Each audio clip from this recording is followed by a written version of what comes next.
Lekarze obserwują takie zjawisko jak ujawnianie się lub zaostrzanie się zaburzeń psychicznych podczas okresu wakacyjnego, urlopowego, czy konkretnie na urlopie, podczas wyjazdu gdzieś. Jak często jest to zjawisko i jakie są jego przyczyny? Tak, obserwujemy to. Myślę, że w ostatnich latach coraz częściej zwracamy na to uwagę, dlatego że wielu pacjentów po urlopach przychodzi do doktorów się konsultować. Dlaczego? Dlatego, że wielu z nas po prostu nie umie odpoczywać. Wielu z nas dużo pracuje, pracujemy dużo, jesteśmy przepracowani i zestresowani nadmiernie i wielu z nas traktuje urlop jako kolejną poprzeczkę, którą sobie postanowiło i chce wykorzystać ten czas maksymalnie, tak jak może, żeby maksymalnie odpocząć. Po pierwsze, nie da się odpocząć na siłę. Po drugie, wielu z tych pacjentów mówi, że w trakcie urlopu czuli poczucie winy, że jednak nie pracowali. Zaczęło się zamartwiać, czy aby na pewno dobrze robią, ale też dla wielu z nas, jak sobie ułożymy taki idealny w głowie urlop, życzeniowo pomyślimy, że tak będzie, to ten urlop nie będzie udany, jak coś pójdzie nie po naszej myśli i to jest główny problem. Tak. Tutaj się przypomina film Dzień Świra, gdzie Marek Konrad mówił: za wszelką cenę muszę odpocząć. Muszę za wszelką cenę. Tak, dokładnie tak jest, że jakby nie da się odpocząć z muszcu, do tego trzeba się przygotować. Ale też z drugiej strony chciałem powiedzieć o takich newralgicznych rzeczach, to znaczy urlop wcale nie chroni przed pojawieniem się zaburzeń psychicznych, ale też urlop nie chroni przed epizodami krążeniowymi. Wielu ludzi na urlopie doznaje wielu chorób somatycznych czy też psychiatrycznych. Z prostej przyczyny spada też poziom stresu zewnętrznego, nagle poziom się kortyzolu obniża, biochemicznie, immunologicznie nasz organizm bardzo się przestawia i to jest taki newralgiczny okres, gdzie rzeczywiście odsetek tych niektórych zaburzeń psychicznych może wzrosnąć. A jakie są takie najważniejsze, najczęstsze objawy, na które powinniśmy zwracać uwagę, może obserwując inne osoby, innych turystów, jakie niekonwencjonalne zachowania podczas urlopu mogłyby wskazywać, że jest to zaburzenie psychiczne, a niekoniecznie tylko efekt spożycia alkoholu czy jakieś wakacyjne wygłupy? No tak, dobre pytanie. Też nie ma na to odpowiedzi. To znaczy najważniejszy jest wywiad i obiektywizacja, czyli zakładamy jakąś hipotetyczną sytuację, że jedziemy z naszym partnerem czy partnerką na wakacje, mąż, żona. Tak? Jeżeli nagle widzimy, że ktoś się zmienia, czyli zachowuje się zupełnie inaczej niż do tej pory, czego nie było wcześniej, staje się bardziej agresywny albo impulsywny, albo jak był gadatliwy, to przestaje mówić, wycofuje się społecznie, nie chce wychodzić do ludzi. Nagle ktoś pije nadmierne ilości alkoholu w stosunku do tego, co pił, albo mówi, że nie będzie w ogóle pił, należałoby nas to powinno nas zaniepokoić, taka zmiana ilościowa. No, nie mówię też o zmianie jakościowej, bo to jeżeli ma się uwidocznić pierwszorazowy epizod psychozy na urlopie, to od razu to poznamy. Jak pojawią się omamy czy urojenia, to po prostu widać, wiemy to. Zmiana jakościowa, skokowa, często łatwo rozpoznawalna, kompletne, nieadekwatne społeczne zachowania, które są dyskomfortem też dla otaczających osób. Często ktoś zachowuje się nieracjonalnie, zupełnie odmiennie od przyjemnych norm kulturowych i społecznych, to okej, jest wtedy łatwo widać i łatwo to rozpoznać. Taki pacjent pewnie łatwiej trafi do systemu opieki psychiatrycznej, ale dyskretny początek chorób jest najczęściej zdradliwy, czyli zmiana ilościowa, czegoś jest mniej, jestem bardziej smutny, mniej, więcej rozmawiam, mniej. Często na urlopie tego nie zauważamy, dlatego że jesteśmy pochłonięci wycieczką, zwiedzaniem, oglądaniem rzeczy, a tak naprawdę to już wtedy się zaczyna taka rzecz, na przykład, że nagle ktoś mówi mniej, a nie może spać, nie śpi po nocach. Albo wyjechał w wymarzone miejsce, a chce tylko siedzieć w pokoju. Tak, a to wcale nie jest rzadkie. To, co Pan mówi, wcale nie jest rzadkie. Ludzie po prostu zmęczeni i przepracowani nie chcą wychodzić, ale z kolei zmiana ilościowa, czyli jeżeli tak było zawsze, to okej, ale jak tak nagle się stało, a wcześniej tak nie było, powinniśmy się tym zaniepokoić. Wszelkie takie zachowania odbiegające od normy dla danej osoby, które przeważają przez większą część dnia i przez większą część tygodnia w trakcie urlopu, powinny nas niepokoić, bo to jest taka zmiana, która powoduje, że to nie jest coś incydentalnego, tylko to już trwa. A jak powinno wyglądać ewentualne udzielenie pomocy osobie doświadczającej takiego ewidentnego kryzysu psychiatrycznego na urlopie?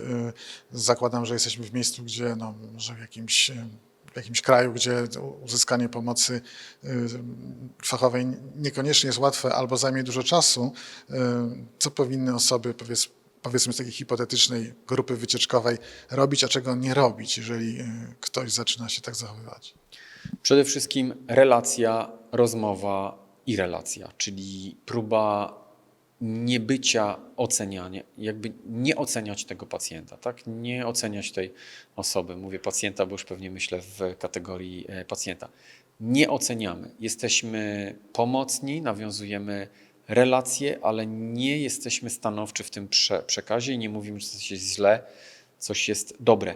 Często taki pacjent, czy też taka osoba, jak porozmawiamy z nim, to dopuści nas, najczęściej jest jakieś drugie dno tego, jak się zachowuje i zawsze mówimy, że mogę Ci pomóc. Tak? Jesteśmy tutaj, że mogę Ci pomóc, zmniejszamy poziom stresu, powodujemy, że jest bezpiecznie, ta osoba czuje się bezpiecznie w naszym towarzystwie osób, nie podnosimy poziomu lęku, pomagamy jak możemy. Tak? Oczywiście jak pojawi się psychoza, to będzie to bardzo trudne, bo psychoza jest zmianą jakościową, więc będzie to kłopotliwe, urojeniowy pacjent jakby z omamami nie posłucha nas. No ale zakładam, że takie rzeczy są bardzo rzadkie.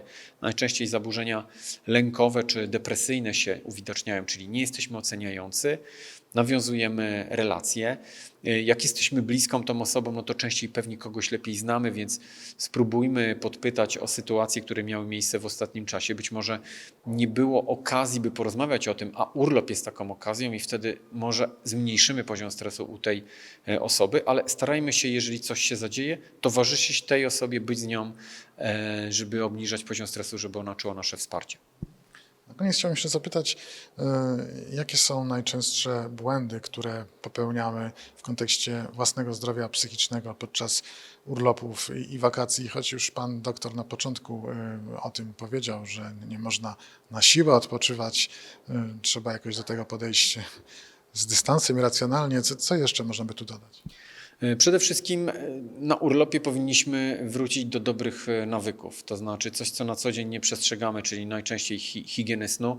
Postarajmy się na urlopie wrócić do higieny snu. Postarajmy się na urlopie wysypiać, odżywiać systematycznie. Róbmy to, co normalnie na co dzień nie robimy, bo goni nas pośpiech. Trochę zwolnijmy, postarajmy się uprawiać aktywność fizyczną, zwiększyć ruch, ale nie akordowo i nie wiadomo od razu jak. Stopniowo, jakby wróćmy do nawyków, takich zdrowych, czego nie robimy często w pracy. Poza tym warto też jeszcze zwrócić uwagę, że na urlopie możemy sobie pozwolić na rozmowy, na relacje, na przebywanie z bliskimi, z którymi wcześniej nie mieliśmy okazji. Myślę, że to jest dla nas bardzo ważne. Support, wsparcie i nawyki, coś, co nie robimy na co dzień. Masowo ludzie tego nie robią po prostu i ja to widzę po pacjentach i to jest główny kłopot, że my jakby celowo sobie deprywujemy sen, dużo pracujemy, mało śpimy, mało się ruszamy, prowadzimy złą dietę. To na urlopie wróćmy do nawyków, które są zdrowe. Nagle okaże się, że można z tym dobrze sobie radzić i często nasz umysł też się poprawi dzięki temu.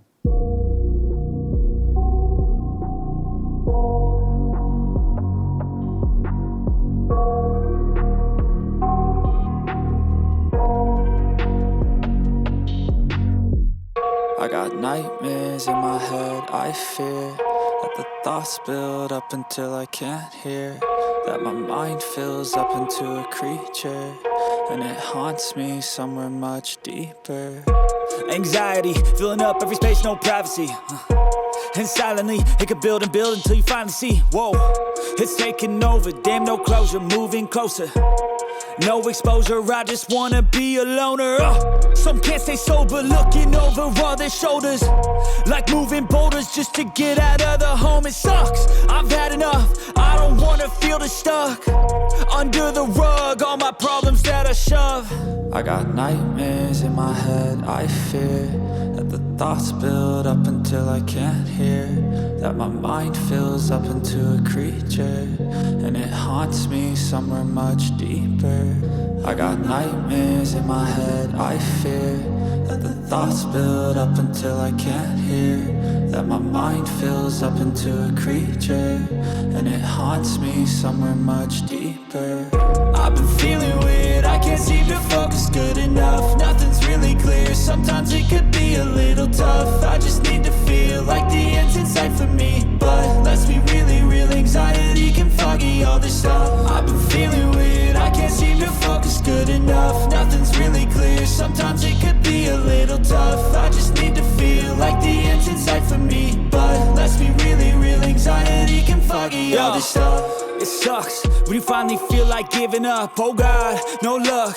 Everything feels like you're sticky stuck. I'm lost, handcuffed to the bed where I sleep. Don't give a fuck, can't stop. Unplug, feeling overwhelmed. I think I've had enough. Gotta find a way to get some energy. Gotta find someone who's a good friend of me. I need purpose to make it all worth it. I'm still searching and I'm still learning. I want a life that's filled with memories, not a life with regret and frenemies. I need focus to keep me from hopeless psychosis if I keep moping.